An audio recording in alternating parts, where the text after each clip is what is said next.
Khalid Ameli omuwalabu abadde akozesa Sara munnayuganda kye yasuubiza akituukiriza n'abeerawo nga Sara afumbiriganwa ne mwana munne gwalonze mu bangi nga bagattiddwa mu lutikko Namirembe.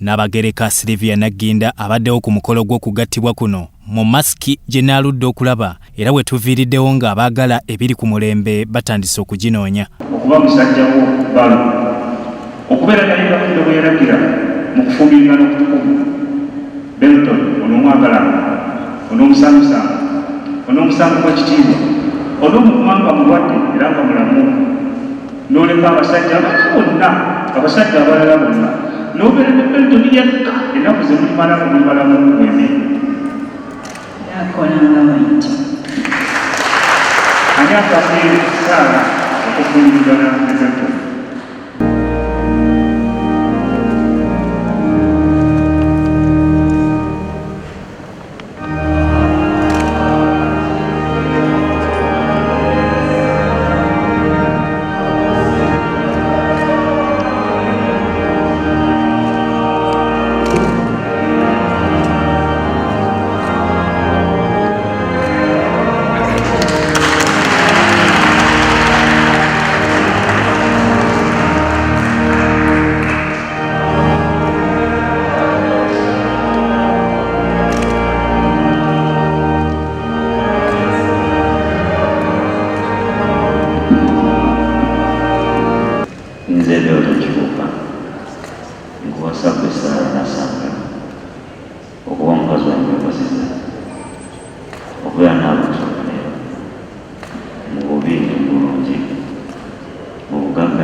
Sara nja kwagala nja kukuumanga okutuusa okufa okulitwawukana nga Katonda bwe yalagira neera nkweyalidde bwe ntyo. Amiina.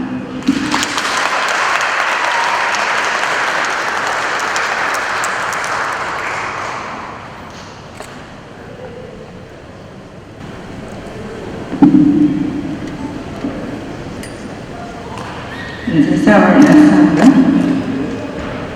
kufumbirwa ku Belton Kibuuka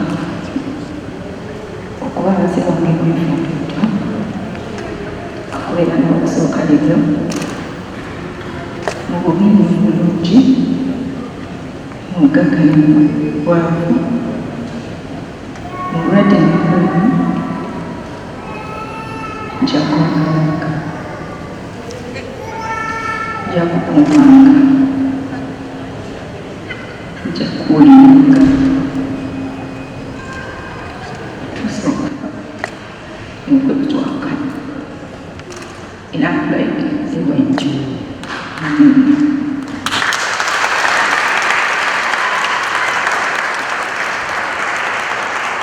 Abatabani abaali basaba Sara okusigala wakiri afune omusajja mu Buwarabu ate babyerabidde anti bambadde ennyambala ya kuno ddala mu ssanyu.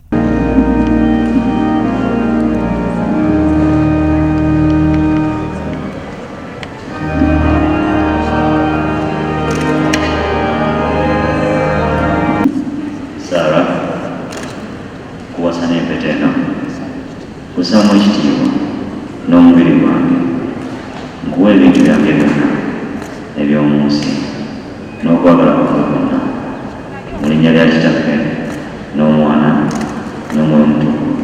Amiina.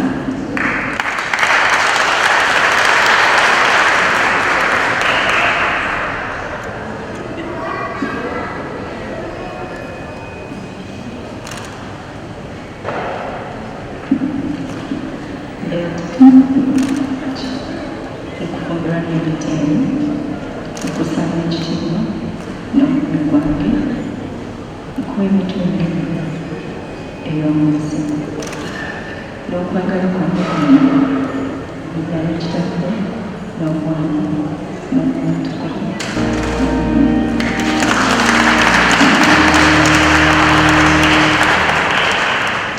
Atusabye abantu bano Katonda ayingire olugendo lwabwe bakozesa eby'envumbi omukolo olw'okulamula kwabwe olw'omukisa gw'okubantu bano omusajja ono n'omukazi okuza mu nnyayo nga lisakanire okubalira okubalesibwa bwe batono abantu batukkirize bakwate eddagala okulalibwa n'ebibalagidde empeta eno ejja kukizibanga y'omulyango babeerera mu zinamu n'emirembe bakwate ebisakuwalamira obwa Yesu Kristo omulamu waffe. Katonda bwe yagatta wamu omuntu yenna nabagereka nsabaniire y'amaanyi. Katonda bwe yagatta wamu omuntu yenna nabagereka. Katonda bwe yagatta wamu omuntu yenna nabagereka. Kubanga bwetyo omukibuga ne Sara na Sara.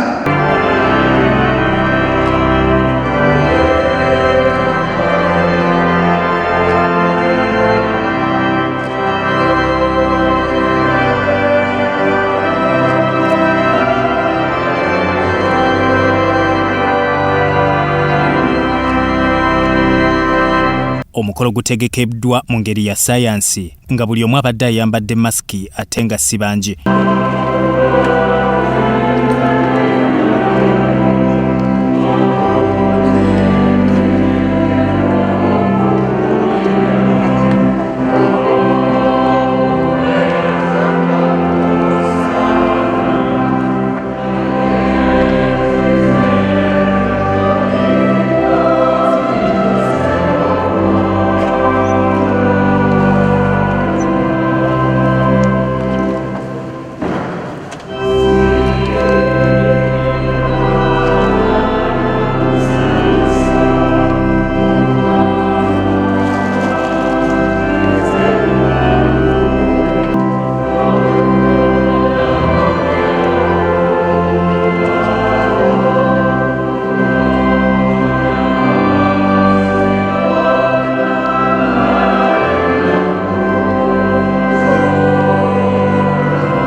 Kabadde kaseera kasanyu ng'omugole omusajja atuuka mu lutikko ennamirembe mu nnyimba ezitendereza Katonda ng'abuganya essanyu era nga bwe balinda omwana omuwala Sara naye taludde n'atuuka ng'amema.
Ng'okugatta kuwedde tukwatiriza maama nga tebannaba kwolekera gye basembereza abagenyi baabwe n'ategeeza nti yeebaza Katonda eyamuwa obuvumu okukuliza abaana mu kukkiriza. Ku ssanyu maama lyawulira nga muwala we akomyewo n'afumbirwa bw'ati bw'alambise n'abulirira abazadde ku kukuza abaana.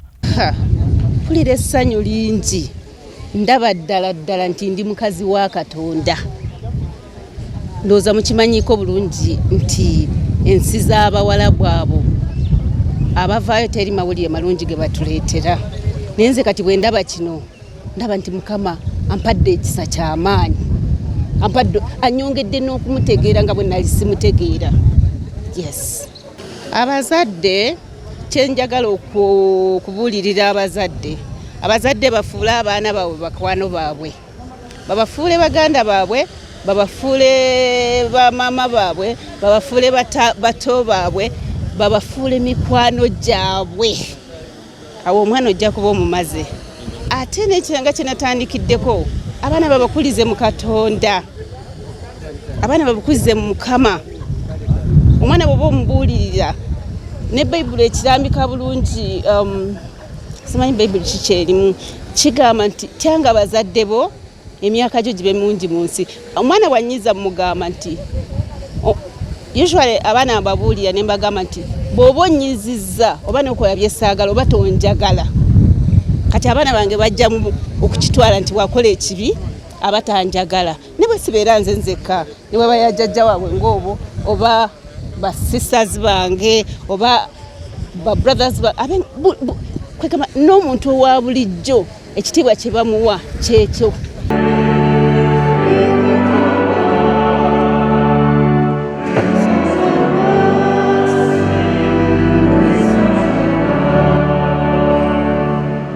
Byatumwebaze Godfrey, Soroti TV, Omunyo.